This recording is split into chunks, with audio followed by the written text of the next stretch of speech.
This is about optimizing your job search. That it's time to make a change, or maybe you made the decision yourself to make the change, and now you're faced with the challenge of which career path to take and which direction to make. So, regardless of what phase you're at in career transition, it's very likely that resources are either starting to get limited, and or you're feeling overwhelmed with all of these career workshops and seminars from the job list and everything that they have out there right now, or maybe you're feeling frozen with a decision on which new path to take and which direction to make. So, regardless of what phase that you are currently in right now, it definitely is time for all of us to realize our passion, and it's an opportunity to focus on what it is that we, or you, truly want, and then to go for it. So this will involve taking some risks, and some pretty big risks, and being fully committed to your job search every day, day in and day out, and being okay with the uncertainty that you're facing right now, and just knowing that you don't know your final outcome, but as long as you commit to it in the right direction, that you're going to be able to move forward out of this transition. And it probably will be out of your comfort zone, as it is for most people. All of this risk and uncertainty, but if you commit to your actions to this goal of really figuring out what it is you want to do and what you're here to be doing, you will begin your momentum of career transition and getting into your next phase. So I personally was at a stage and feeling that I had a goal that I wasn't truly living.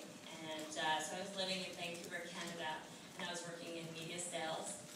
And although I was making a really great income, I just knew that there was more to what I was here for and what I could be committing my energy to. So I wanted to move to New York and the media mecca of the world, and to build my network and to meet new contacts and continue my growth. So I quit my job and I moved here, and I very much committed to my goal. And so I made a list of companies, just like Oprah Winfrey says, I made my list of all the top companies I wanted to work with. And I created a personal brand, and a personal brand unique to me. And I figured out, what makes me stand out and what's going to get somebody to meet with me face to face and be open to introducing me to their contacts. So I created a very clear, distinctive brand of who I am, and I went to market, just as you do in business, and you bring a new product to market. That's exactly what I did. My market happened to be in another country, but what I did is I created this brand, and I went out and I committed myself to it. If I didn't, thankfully my background is in marketing, but for those whose background isn't in marketing or in sales, I suggest really seeking help from somebody to create that brand and uncover your competencies and get help on how to communicate them best. So my story is that I met with top executives in the industry. I was very consistent with my brand with everybody I met. Everybody, I talked about myself in the same way. I clearly communicated my core competencies. I networked with everybody I met, day in and day out. I built my network to over 150 media contacts in New York City within 3 months. And I was given 6 job offers from every company that was on my list. So this never would have happened unless I had a very, very clear vision for what I wanted, and if I wasn't willing to take risk, and if I wasn't committed to my goal. So we have, this is a time to take a stance and realizing who we are, and being able to communicate it to others, and be willing to take the action that it takes. And, it reminds me of an old story that I heard of this man, in India, and he went to this temple day in and day out, and he had this vision of winning the lottery. He wanted to have this abundance of money. So he would visualize what he would do with this money. He would visualize, who he'd share it with and how he would help people. So every day, month after month, he would go to this temple and say, why aren't I winning this lotto? This is my visualization, this is my passion. And then one day, God came up to him and said, you have to first buy the ticket. And that's what it is. So we all here today have to figure out what is that lotto ticket? What is that ticket that you can buy, that you can commit to purchasing, or if it means, getting more education, working with a career coach, whatever that lotto ticket is to you, you got to find it. And then you find it, and you'll be committed, and then you'll be on your path to realizing, your next step in your career growth. So to make it a little bit more tactical, the steps that I wanted to share with you is I work with media professionals in career transition, and I wanted to share with you some of the tips that I use with my clients, many clients that have gone through the program, and how they've been able to step forward in their career transition. So one particular thing is building resilience. Resilience is very, very important during this time, and a way to sort of get resilience, not all of us are, is to build on past breakthroughs, challenges that you may have been faced with, and really take note of, recount the actions that you took and how it felt to succeed. And you can draw on some of the stuff when your confidence may be lacking, or if you're feeling discouraged. Another thing is time management.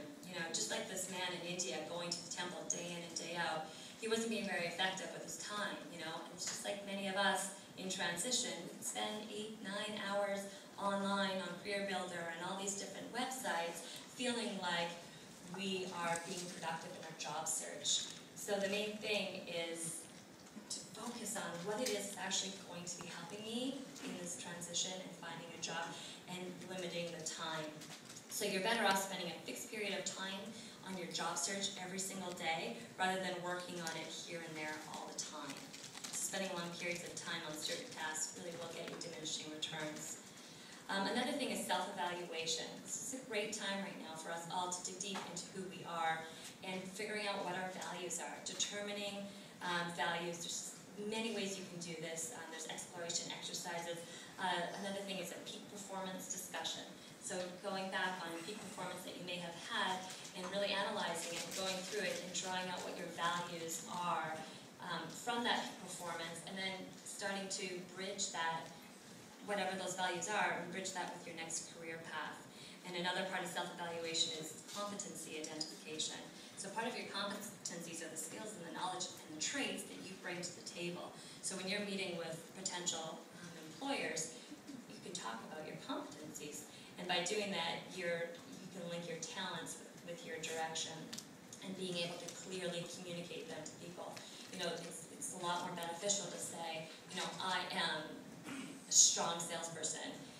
It's a lot better to say, I have broken sales records and built business 120% and brought in 20 new clients. So you really need to figure out what that is that you do well. It's going to raise somebody's eyebrows, as opposed to just saying, I'm a good salesperson.